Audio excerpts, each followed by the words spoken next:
Alright, you guys, so today, as you can see, got the car up on the jacks already.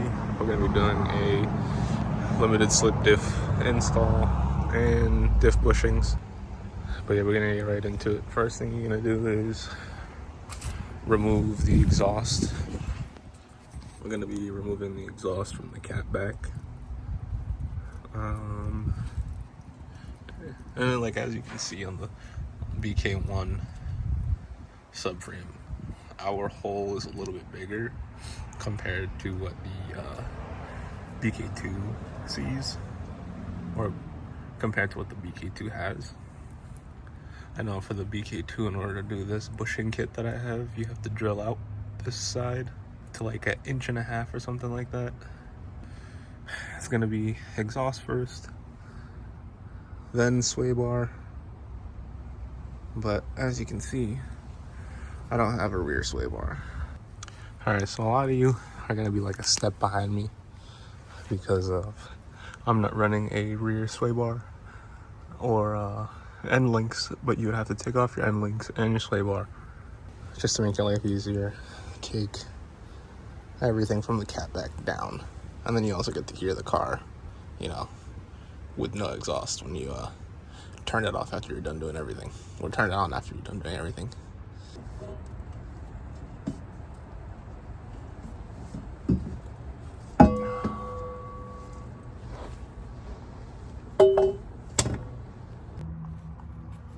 Alright, now that you got the exhaust off, you're gonna want to start getting the drive shaft disconnected from the diff, which are, it's 19 a 19 mil socket, 19 mil wrench. My trick for this is, if you don't have two people or if you're not strong enough,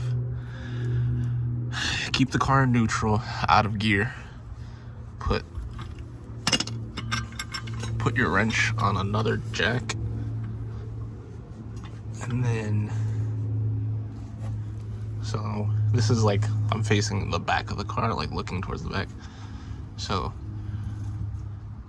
also, the flat face bolts are normal thread, the indented bolts are reverse thread, but for this situation you want the guo to come off.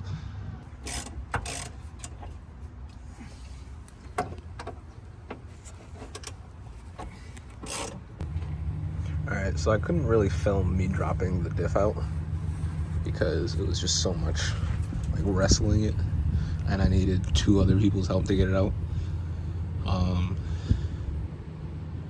So you want to take off the 3 bolts on the drive shaft, get a pry bar to then kind of pull these out. I removed the center brace bearing as well, like the bolts that hold it up, in order to help me get it out. And now I'm taking a drill bit, and I'm gonna drill out a lot of the rubber in order to loosen it and just kind of pop the center out. Then I'm gonna take a sawzall blade and cut the sleeve that's here, and then make like little relief cuts in it, to then take a chisel and hammer and pop that sleeve out without damaging the outer lip here. And I'll be doing that on the front too as well. Alright, so this is that center piece. So what I had done was, I took the drill bit, took it in and out. I made from like the edge, I just kept making really close holes, and I ended up, so on the, you see it from this side, on the back side there's these little cutout sections where I ended up putting the pry bar inside of it like that, and I had put it behind and then pulled it out, so it ended up folding it out like that, and then I just kind of put the drill back in and like pulled it in and out from whatever was still holding on, and then I just kind of took the pry bar, twisted, and pulled it the rest of the way out. So now I'm gonna be taking the Sawzall and making a couple relief cuts through here, try and get the little sleeve and punch it out a little bit. Alright, so what I found out from asking someone else who's done this is that you're gonna cut this sleeve, but you don't want to cut too deep through because then you'll end up hitting subframe. But make one nice little cut, and then you're gonna take like a hammer and chisel and kind of bend it up so that you can then squeeze it out. I'm now at the point where I can just take my flathead and pry it out like so, and that's the bushing out, and we'll be doing that to the other two. I'm like starting here, moving over a little bit. Like on this I would make like 3 to 4 holes if possible, and then just get the center bit out, take the sawzall, and chip out the rest. That is crazy. The freaking metal sleeve on the inside was already broken. Good thing I'm swapping that out now. Eventually I do want to swap it over to a Genesis sedan subframe because they're a little bit stronger compared to what ours is. And yeah, so. Alright, so I got both of those out completely. Or not completely, I actually have the outer race to get out. But yeah, once these are out, I'm going to show you what the new bushings look like while they're in. Got all the bushings in. I'm about to put the diff in now. As you can see, I got all 4 mounts in. So the sides with the flanges that are the 2 same size bushings are going to go on the closest side of the subframe to like the driver's seat. And like this is you looking at it from the very back. So the flanged edge will be on the inside on both, and then your like flange end for the back side is gonna come in through the inside of it. Same with this. I know for the BK2s, your steps are a little bit different. For this mount specifically, you're gonna be taking the drill bit that you guys get, your step bit, and you'll be drilling that out to the appropriate size in order to get that bushing to fit properly. And now I'm gonna put this down for tonight. My next step will be actually putting the differential back in. I think what I'm gonna do is I'm gonna connect it from the drive shaft first, or like get it halfway on, and then like also halfway put the axles in. And then as I push it back up, everything kind of slides back into place. So when you do go to install your bolts, you're gonna have specific sized washers that go with each bushing. So just keep in mind that you have every one of them in the right spot, and you'll be good to go.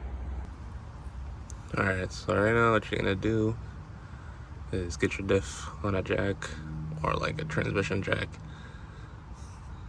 and you're gonna slowly put the axles in and then get the drive shaft on all at the same time. So you're gonna either need help doing this, or you're just gonna have to do it really slow. So just be careful with everything, make sure nothing binds up on itself, and just go little by little. So this is it, almost in. I got both axles in, drive shaft connected. Not like fully on the drive shaft yet, like the I guess like the little input nub, I don't know exactly what it's called, the little shaft that comes off the diff. I almost have it inserted into the drive shaft, so it's like it's holding itself in, but it's not fully connected. So as I just keep pumping it up, it's just gonna connect itself. Also make sure you have it aligned to where your drive shaft like bolt holes are going to align along with the gubo. This is what the bushings look like after you get them out. So what I had done to like really clarify for you guys is that they would have been in there like so. I took a drill bit and all these little like flared out pieces, I drilled holes all along it to go around in a circle to fully disconnect it or detach it from the race. It is a pain. What I found the easiest to do was take a couple different size drill bits, like from small to big, but keep it within the size of being able to go in between this like properly. So you want to do that. And then I ended up spraying some WD-40 around where I cut. Then I took a mallet and smack dead center, popped right out for all of them. And then what you need to do after is, once you have the center piece out, you're gonna want to make it cut with the Sawzall. So I made one cut, but this is really soft material, so I squeezed it and it broke the rest of the way. But yeah, so I made one cut. I was able to squeeze it inward like this, and it popped out. Same with these. This one's a little bit harder to get to and cut. Pry bar and bent it up, pulled it out using like pry bar and flathead screwdrivers, a couple different things to get it out.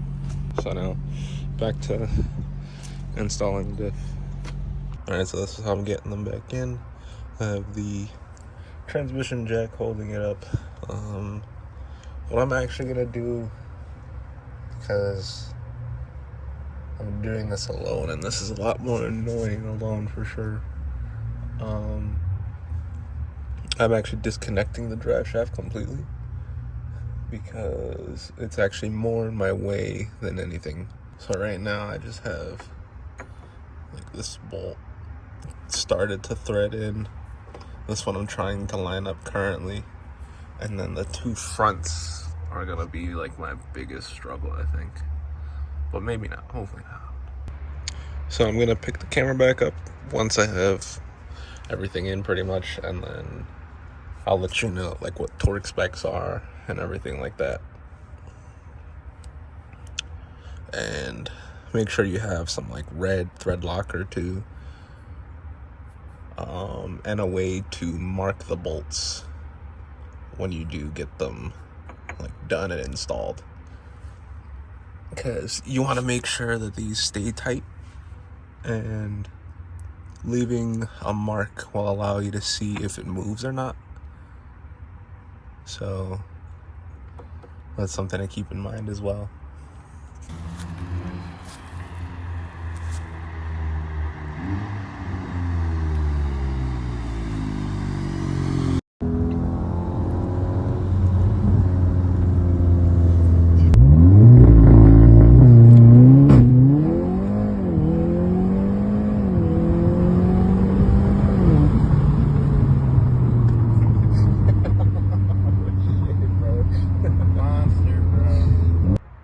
Alright, so it's all in. Getting torque down. I'm doing 80 foot-pounds on these bolts, and these are the grade 12.9. I do believe there is a more upgraded bolt. It's just that when I had gotten these, I don't think they were there at the time, but I'm not sure. As well as there's like an extra little reinforcement plate that he gives with like the new version of the kit. Drive shaft is back up, about to put the center bearing bolts back in. Got it put on over here, just so you guys can see now. If I spin the diff, both wheels spin now instead of just one. Honestly, the next thing I'm gonna get is a new center bearing and two new like gubos for the car. So these bushings in between the diff and then the transmission. Those are my next ones that I'll be replacing, but for right now, I'm gonna keep them as is. I did just see this first little bit of a crack in the rubber, and I didn't have it before, so I guess it's time to replace those. Alright, drive shaft and everything all down toward the spec. I did 80 foot-pounds here, and then 85 foot-pounds on the bolts, on the drive shaft bolts. And now I'm gonna go and fill up the new diff with some red line, and I'm gonna use a pump to get this done. There are a couple tricks that you can do, like there's a grommet through the trunk that you can snake down a tube into here and do it if you don't have a pump. Alright, so the fill bolt and drain bolt for the diff is a 24 mil. I ended up getting another washer, like brand new one. That's, I believe that's the part number for it from Hyundai. And you want to have those new when you are opening these up. So that's the new fill plug washer. I have my pump and some Redline MT90 75 W90, which is recommended for the gens. I believe it's like 1.6 quarts or something like that. So we're gonna put a full one, and we're kind of just gonna pump until it starts dripping out. So like have a catch pan ready.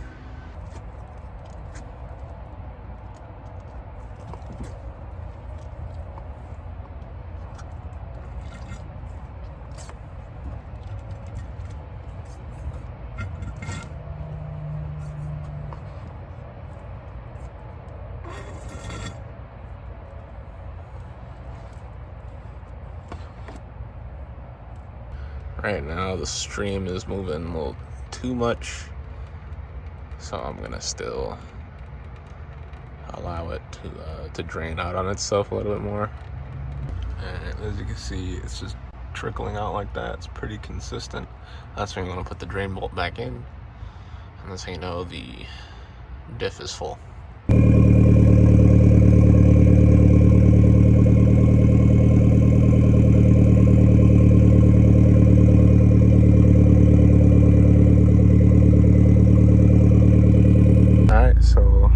Take the first test drive right now. I know I have my ABS and traction light on right now.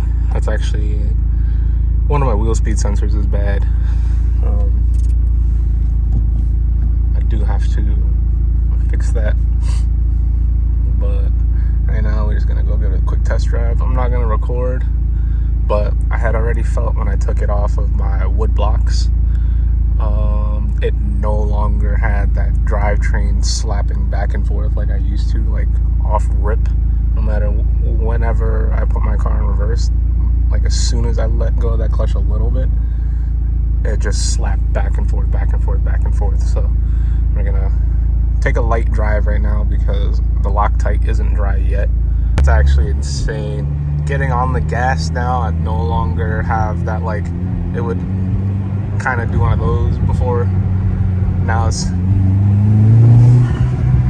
just immediate. And I would have, as soon as I lifted, the drivetrain would rock back and forth as well. So this is an insane amount of difference, night and day, honestly. I love this. Even my clutch feel is so much better.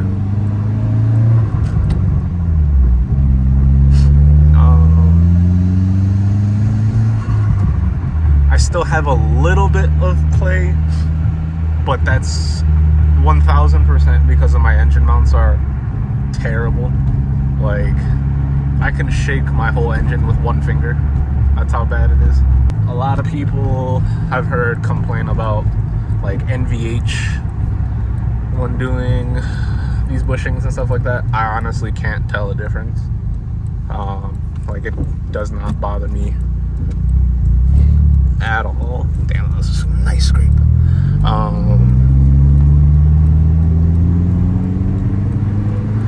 Another thing, when I was in first gear all the time, I would have a problem where, like, I would constantly feel the drivetrain rocking back and forth, but now that's just, like, completely gone. I can hear it, like, on decel. I can hear more of, like, a whine from the diff, but, like, I don't feel it like a lot of people say you can.